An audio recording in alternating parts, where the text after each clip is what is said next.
Hey Janisa, so you did fantastic for part A and B here. There's just this tiny little correction that you need to do for the rest of them.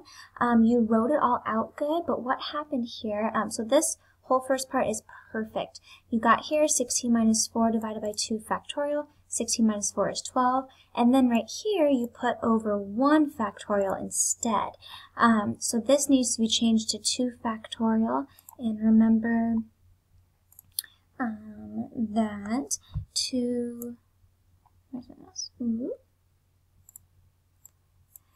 factorial is the same as 2 times 1, which in this case will be 2. So then once you have divided by 2 here, then the 12 becomes 6. So we should get 6x squared y squared, like right here. Now let's go down to this part. Same thing. This should be 3 factorial. 3 times 2 times 1. So that is 6. So this is right, 12 and 8. So 12 times 8 is 96. Divided by, this right here should be 6. So that'll change it a little bit. This is probably about the same. Fifth term. Let's see. Yep, so 4 factorial should be changed. So 4 is 4 times 3 times 2 times 1. So that's what you're going to be dividing. 384 divided by 4 times 3 times 2 times 1. And so once you do that, you will just make those small corrections to these numbers in front. And then in the next task for part C, you got the rest of them perfectly right.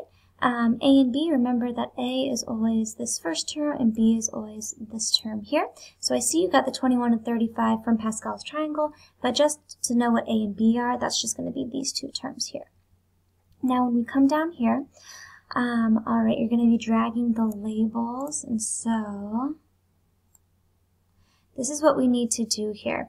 Now remember that the expansion using Pascal's triangle is this. We have the number 1 in front of here, the coefficient, 7, 21, 35, all the way down, because that's what we have in our triangle down here on the 7th row. And so how we get what our actual numbers are is we put in A and B's. So we have A to the power of 7, just like here.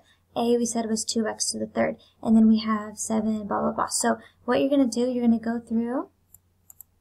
I'm just going to give these to you here to show you how to do this, and then you will fill in these answers accordingly.